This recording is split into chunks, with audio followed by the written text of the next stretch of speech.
Hey, what's going on? Welcome to the Doug Show. I'm Doug Cunnington, and today I'll give you 7 tips for being successful online. Last episode, I gave you 17 things that I wish that I knew before working online. There might be some overlap here. I actually didn't compare the two, but I think they're separate and we'll be totally fine here. I resisted the urge to write even more. My initial list was 5, but I came up with 2 others. And I like this format. I like giving some discrete tips, a little more directed. I think the episodes could be tighter, and we'll see how it goes. I will give a call to action here early. Next week or the week after, I will have an episode about risk management. I'll have to come up with a better title because risk management, it doesn't sound as sexy, so I'll work on that. So I'll think of a better title. But if you have questions or ideas about risk management or related, let me know. Send it in. You can even check the show notes. There's a voicemail number. So if you want to call and leave a message, I could play it on the air. I did this a lot more in the maybe first 2 years of the show. And then maybe I stopped mentioning it, or maybe I was too mean to the people that actually left messages. I don't think I was. I always answered their question. But anyway, the point is you can leave a message, and this is around like the project management aspect. But I think the risk management is something that people online often ignore. I mean, if you're trying to work on a project online, you're probably like fairly optimistic, and you're not thinking too much about the things that could go wrong. But that is one area, which I didn't list it here, but that could be one area where if you have contingency plans, you're setting the stage for success. So I didn't put it on here, but maybe that's number 0. We'll start numbering at 0. But let's get into it today. And we'll just start with number 1. So think long term.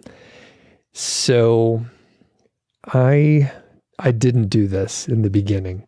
I was just dabbling online, and I didn't really get it. And it manifested itself because I would make short-term decisions, and it would basically be like a little money grab. And I'll give a specific few examples. I mean, this happened again and again.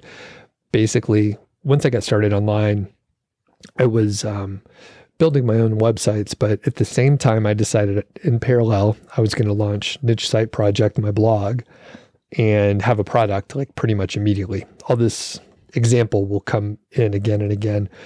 So I had an email list pretty much from the beginning, and a few hundred people signed up right away. Another story, maybe I'll cover that in a future episode. So I had a few hundred people on an email list that I was able to launch my first product to and all that stuff.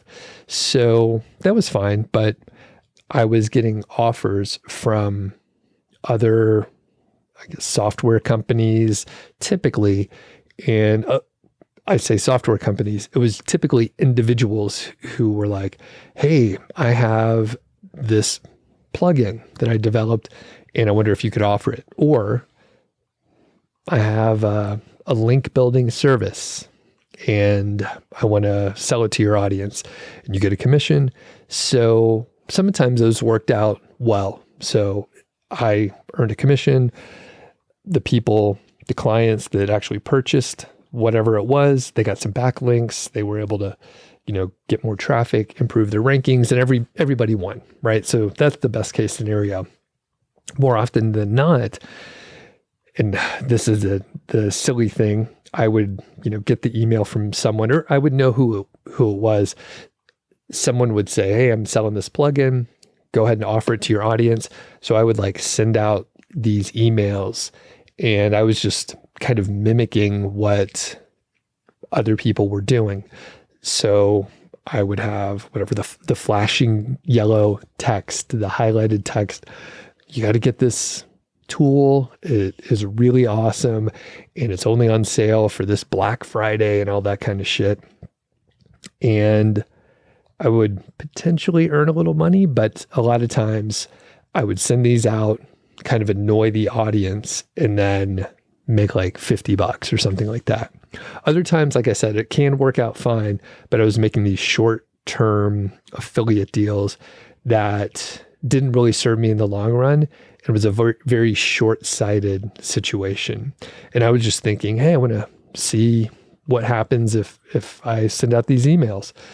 And if I was thinking long-term, it would have been much better. And I did need to test to see like what worked and what I liked and what I wanted to do. And maybe the audience really likes that. Like, it just depends on what you're trying to do. So keep all of that in mind. There's no like hard and fast, assuming everyone's ethical and there's no bad players in the situation.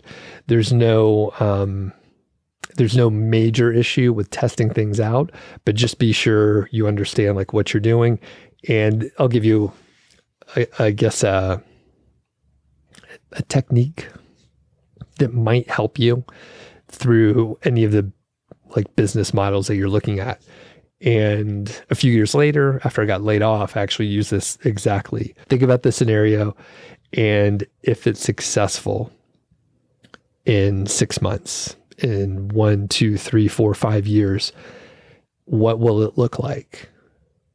Think about hugely successful, beyond what you even were trying to do. If it's 10x bigger than whatever you were trying to do, is that what you want? Like, is that a scenario that works out well for you? So think about that, and you will need to, anticipate what you might like in the future. But in my case, I was looking at a guest posting, link building agency. So I was running that right when I got laid off, and I was doing really well with that. It was actually the biggest, most successful portion of what I was running.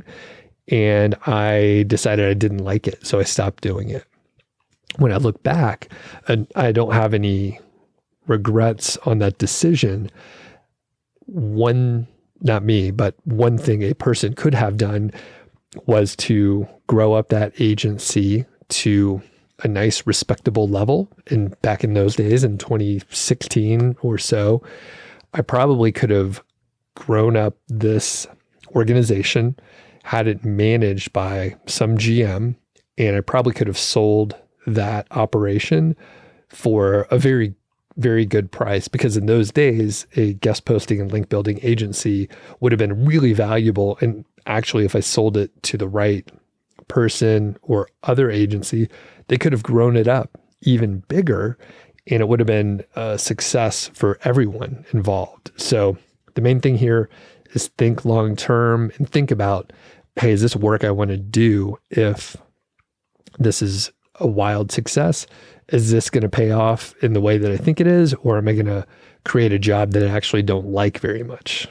Number 2, an incremental stair-step approach is probably what you should aim for. With YouTube, social media, it's really easy to start following along with someone who is running a huge company. Probably they've been working on it for, 10 or 15 years, and you're starting to follow along and you're thinking, oh yeah, I want to do what they are doing, but they've been at it for many years. It's not an overnight success. And a lot of times we think, hey, we're smarter than the average person, right? We could do better. We could do it faster. It turns out most people are average and we just think we're a little bit better. Some of us, I think I'm probably a little below average in so many areas, but I've overcome that as far as I could tell. But the point is, we need to take an incremental approach. So if you're just getting started, you're probably still following along with someone who's very far ahead of you. That's okay. You just need to make sure you take a sort of a smaller approach. So, you may be following someone who's making $1 million per year. and they're doing great. And you're like, I want to start a software company and follow along in their footsteps, and I should be able to do it. I have the skills. I've worked at companies where we've done stuff like that. You may still need to go slower and have maybe a much cheaper product, a much simpler product than what you can ultimately end up with if you are thinking long term. But the thing is, you don't want to jump ahead too far. And you might be thinking, you know what? If I can go ahead and skip the steps and skip 3 or 4 years and all of a sudden have $1 million per year business, you might think that's perfect, but you may run into some issues because you might not have the skills that you need to manage the problems and issues that will arise with the scope of $1 million business. It may not exactly make sense, but you will still have problems in the beginning with smaller, revenue companies. And as you grow, you're still going to have problems. They will just be much bigger fucking problems. And you will have to solve them and figure it out. But they won't feel as bad if you built up the skills to get to that point. A little analogy is like, imagine like child stars, which, there's so many stories. It's like a cliche. The child stars get into trouble, right? They have drug problems, other issues crop up, and they just have like sort of an unhealthy psychology, and they have a hard time. And it might be they didn't, develop the skills that they needed because they got too much money too fast. Same thing with like lottery winners, right? They get a huge pile of money, hundreds of millions of dollars. They don't know how to manage it, and somehow they end up just throwing it away somehow. I don't know how they do it, but they don't have the skills, and things go sideways, and then they end up broke and bankrupt at the same position that they were in before because they didn't have the skills.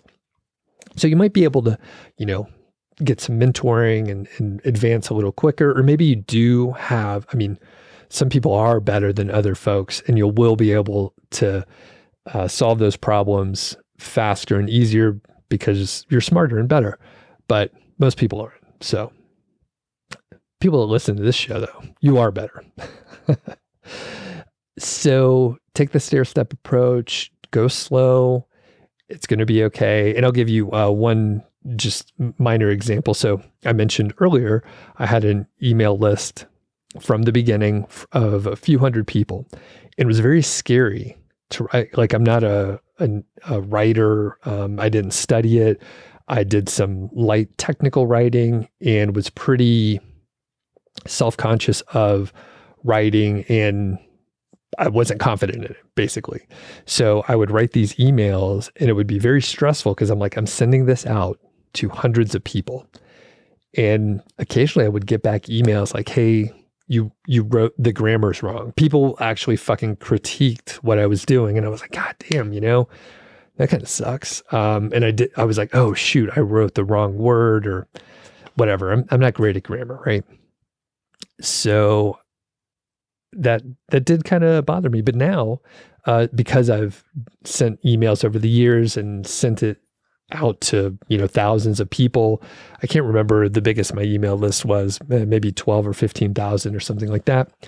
And, sending that out was stressful. But by the time I got to that point, I had sent out hundreds of emails to thousands of people over and over, slowly growing. So I didn't feel the pressure in the same way, even though the mistake, if I, misspell a word or sent out, actually a bigger issue would be like sending out a link that was incorrect, which I have done. And then you're like, oh shoot, I really screwed up. It turns out most stuff is okay, but you feel like an idiot in the moment. And like I said, I slowly made mistakes as the email list was growing, so it didn't feel as bad.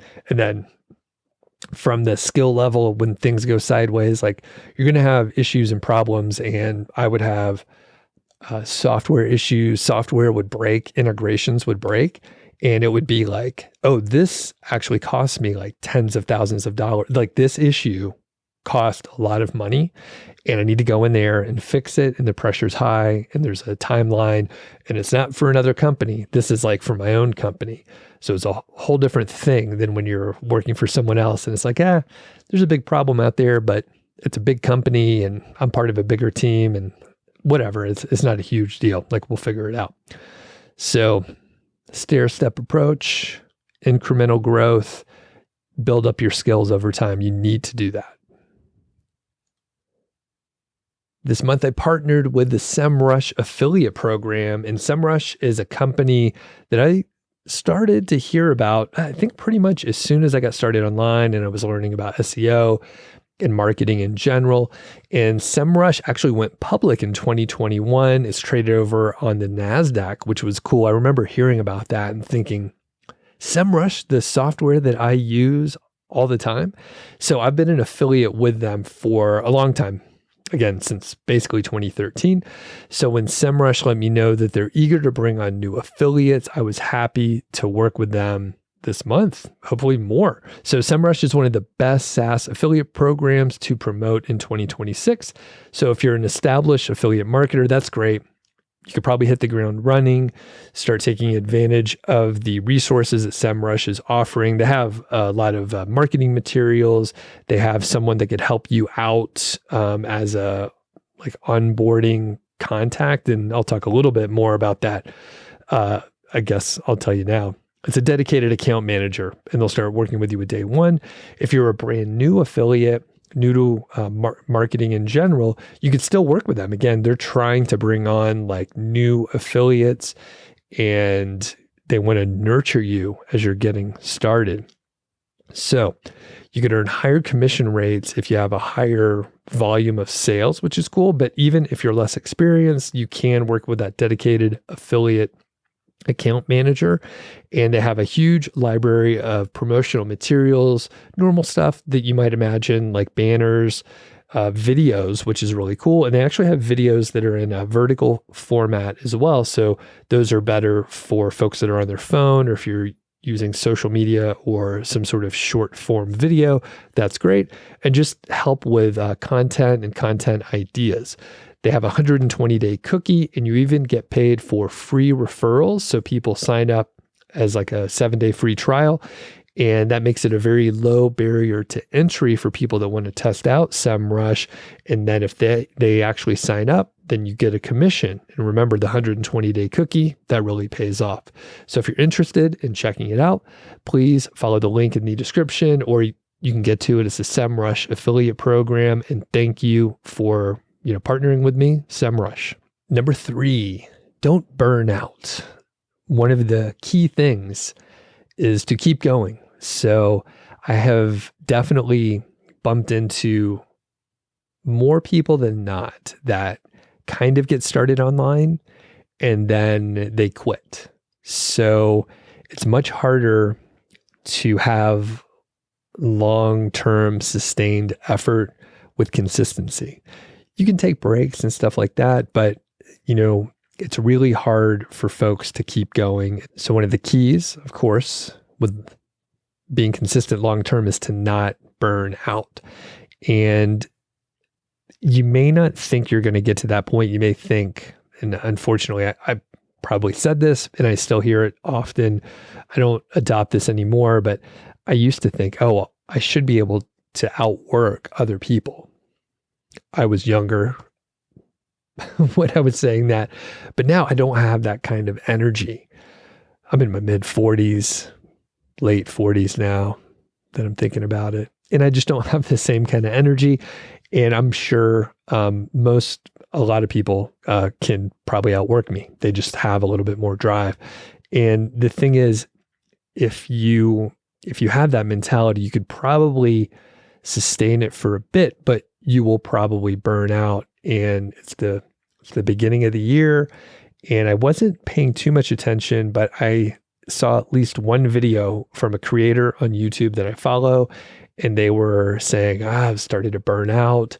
And they had a channel that was growing super fast and they look like they're having a great time, but slowly you could kind of hear like one or two comments through videos, and I could see like, they're going to get burned out, like just chill and take your time. But what happens is you lose your creativity, you lose your drive, and you're not interested in the project that you're working on because you have burned yourself out. Like it's just like wearing your brain out. Like you're a little too tired, but what it comes down to is like, you don't have the motivation and you're like, I don't want to do this right now. I don't want to do it anymore. And then if it goes too far, then you end up just quitting. Now, there is something about being able to take the breaks that you need and making sure that you're on sort of a long-term sustainable situation. A few years ago, I had a podcast accelerator. I had 3 folks that worked with me, and I really emphasized sustainability. So sometimes they would ask me like, what's your view on editing? Like, should we edit the podcast and make it a really high quality product? We're doing video also. That was part of the accelerator, is to publish this stuff on YouTube. And they would wonder about like the cuts and the editing, and like, should I really do the best job that I can for these edits? And generally my answer is, in the beginning, maybe do some edits, like take a couple things out. But what you want to make sure of is sustainability. You want to be able to produce your podcast for a long time. I forget the stat, but it's something like 90% of podcasts only put out like 3 episodes. So people kind of get started and then they like stop and they quit. And then again, the stats might be off, but it's like most podcasts only do like, it's under 10 episodes. Maybe it's 3 or 7. I can't remember. And then, another fairly huge percentage of podcasts only produce like 20 episodes and then they stop. The point is, it's really hard to be consistent over time and not burn out. One easy way to burn out, especially with YouTube or podcast or similar, where you have to do a lot of editing, is trying to make it perfect and then stopping. So you end up putting out 3 perfect episodes versus like 50 imperfect episodes. And by the way, that's what I did with this show. I was like, if this is going to work, I'm not going to fucking edit all this. So I would literally do one take. I'd hit record and then I would just publish it, and you push through. If you know there's no editing coming, then you push through. It's like a live situation. That also was helpful in the beginning to actually do live streams on YouTube and move forward. That time there would be a chat going on, and it's hard to keep talking and watch the chat and move forward and make sure there's not too much dead air. It was great to build up the skill to just record by myself. And it's not perfect, of course, but again, sustainable. It is very sustainable. And I'm still doing the show. I think are we 600 episodes in, something like that? Is this a 600 episode? I didn't even know it.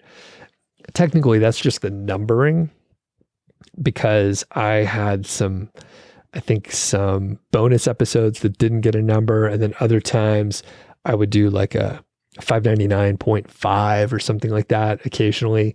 So anyway, I think this is the number 600. So that's cool. Anyway, I've done a lot of these shows, and part of it is like making the barrier to create the show very low. Does that mean less quality? Yeah, I guess so. I guess that's what it means. And other times, I do what I can and I do edit it a little harder, but these days I'm just trying to keep it an easy lift, and it's been working out well. Number 4, revenue drivers versus the unimportant. This is assuming you have your business running, things are going smoothly, things are moving forward. There is some revenue coming in. I mean, there's a lot of distractions anyway, but in your business, there will probably be a lot of things that are actually not that important. They'll seem kind of urgent, but they may not drive revenue like at all.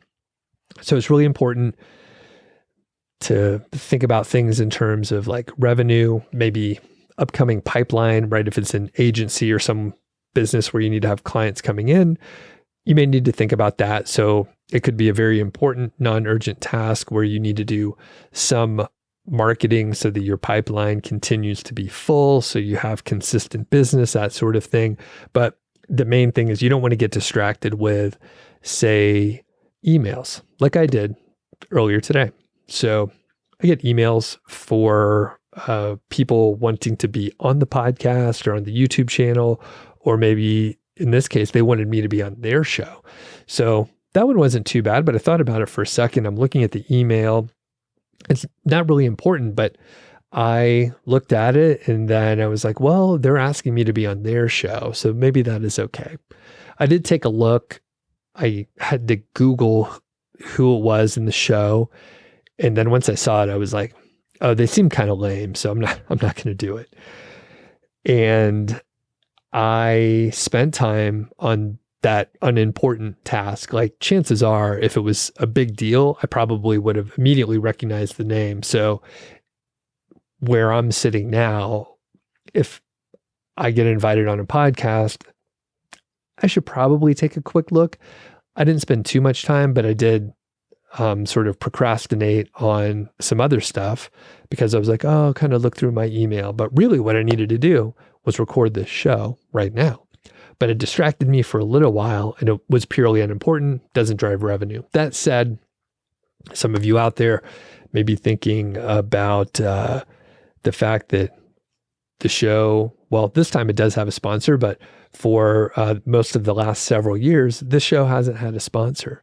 So it's not directly driving revenue, but this show is pretty much a hobby. So this will come into play in some other areas, but maybe in future shows. So I don't go on and on. But quick note, I did see a comment over on YouTube, maybe in the last couple shows, but I think they were responding to the fact that my channel doesn't get as many views per video anymore. And I actually said that in the episode. And I think they were just like, yeah, it's cool that you're continuing on. It seems like pretty sad that you're only getting a few hundred views and you used to get so many more, but you keep going and good for you, Doug. So I think they even said like they weren't trying to make fun of me or talk down to me. It was just an observation. And they were like, yeah, keep your head up. It's all right. And it is all right.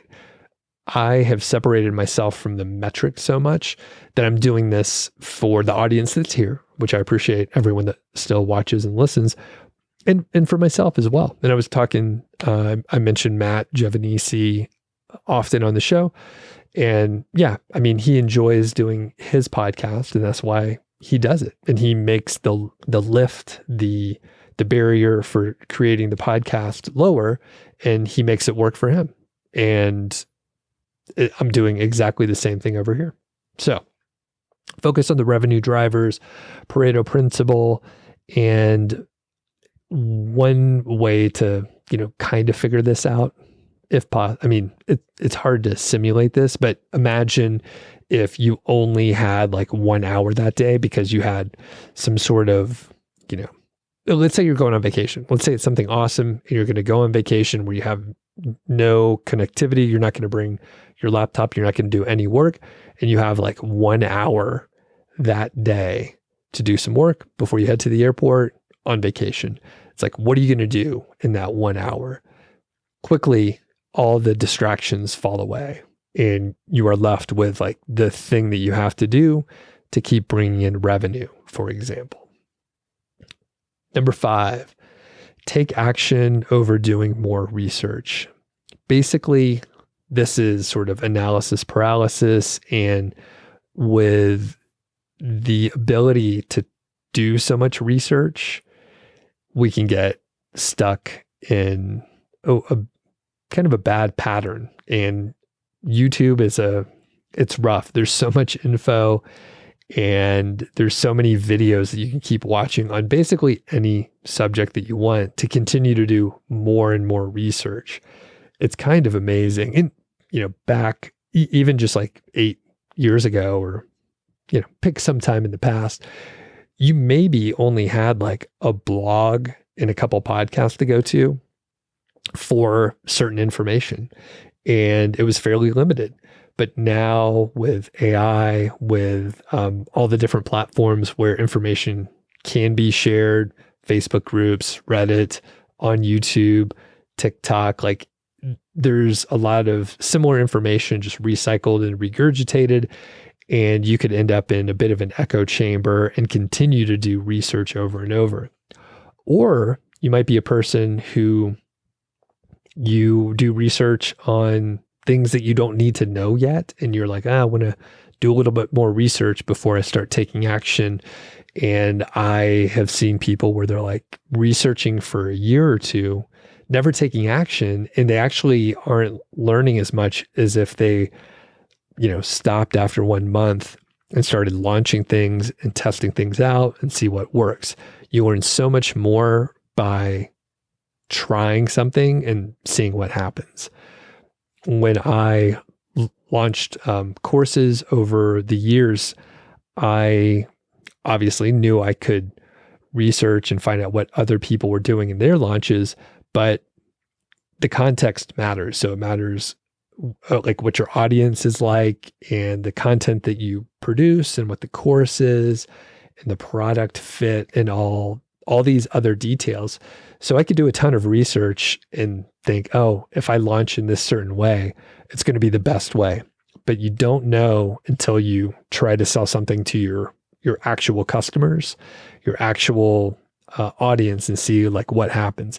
And of course, not everyone has a product that they're trying to sell to their audience in the, sort of content creator world. It could be something else, but you have to test it and then get some data.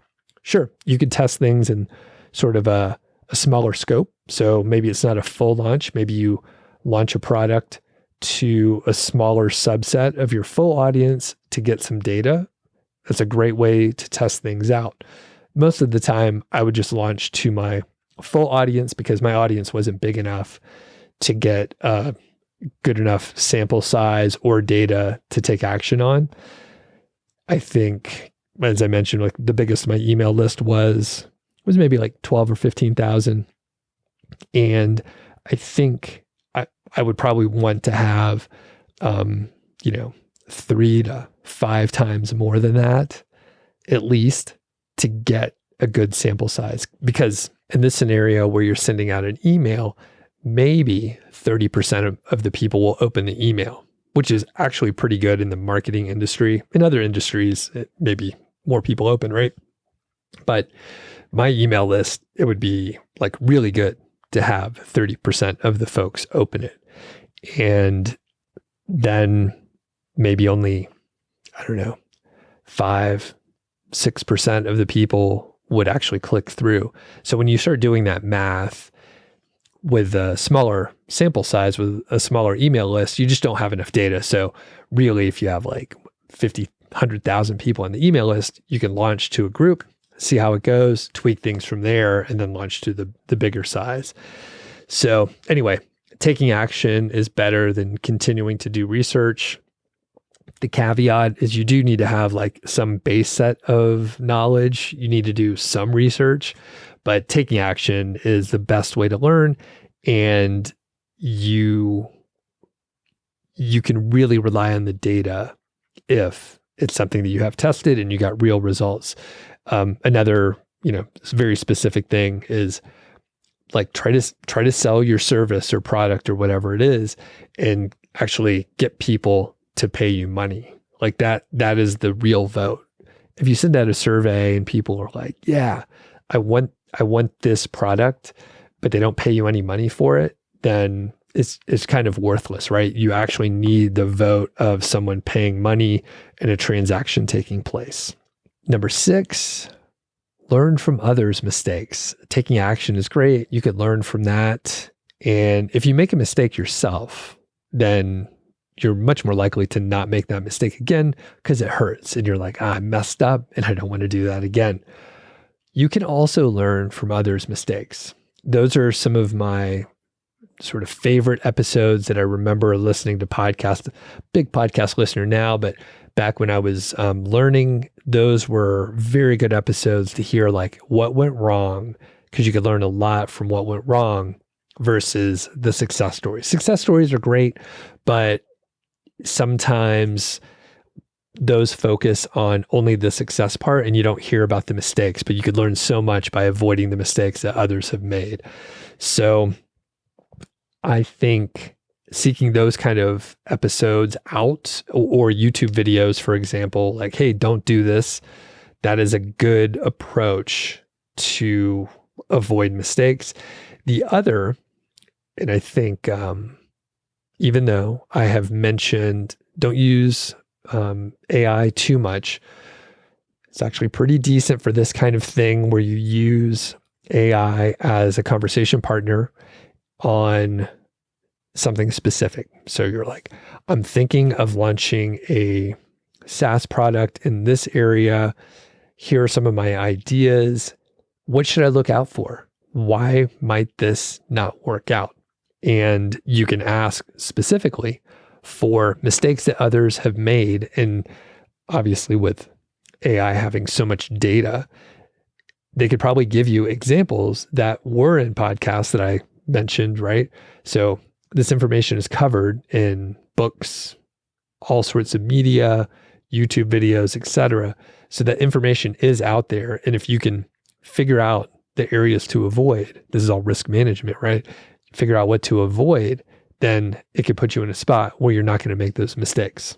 You'll still make mistakes, but hopefully just not ones that you could have easily avoided by watching someone else. Last one, number 7, don't copy end stage giants. So quick example on this. At some point in time, when I was producing a lot on YouTube, especially long videos, so I often did long form podcasts just like this. And I was thinking, I should maybe create a second channel where I just show clips. Pretty common, right? We see this with actually smaller creators now, and maybe I should do that, but I won't, by the way. But at the time, it would be like some of the biggest podcasts out there were creating a second channel with just clips. So I recall Joe Rogan specifically, huge channel, was doing millions and millions of views for each video. And he would have the clips channel, and they would just be 7-minute segments instead of 3-hour podcast episodes. And you would think, well, these huge podcasters are doing it, everyone should be doing it. The problem is they're huge. They're on a different level. Even at the time, I think Joe Rogan had 15 years of podcasts under his belt. And I've only been doing stuff for a couple of years. And the scale just didn't work out. It didn't work well with the algorithm. I can't even remember if I actually tested this out. But at the end of the day, I was like, oh yeah, this is not going to work for me. And it could be for anything, right? So if you're opening up a restaurant, for example, and you're thinking, I want to copy what McDonald's is doing. If McDonald's is doing it, I want to do it. Well, I mean, you haven't sold billions and billions of hamburgers, right? If you try to do the Monopoly promo thing, probably not going to work. Maybe it will, but probably not. It's just the scope doesn't work. There's like a discrepancy between the experience and the brand recognition and a million different issues with trying to copy a huge company when you're just getting started. The main idea here is don't copy people that are too far ahead of you. You can use the ideas that can work, of course, but if you analyze it and maybe use AI as a conversation business partner and ask why this might not work for someone starting out, and imagine it's not you. Also, if you were thinking how you could poke holes in your own ideas, just think if someone came to you asking for advice, what advice would you give them? And sometimes detaching and separating yourself from the idea will allow you to analyze it and poke holes in it in a more effective way. So those are my 7 ideas, rules for being successful online. And you should check out the SEMrush affiliate program. Please have a look. They're supporting the show. And if you click over there, if it looks like a good match, please do apply. If you haven't signed up for the email list, you could hop over to whatever link is in the description. I think you just go to nichesiteproject.com, click the green button, and you could sign up for the email list over there. And if you do have any questions about risk management or related, you can shoot me an email, feedback@Doug.Show, or you could leave a voicemail at the number in the show notes. Thanks, and we'll catch you next week.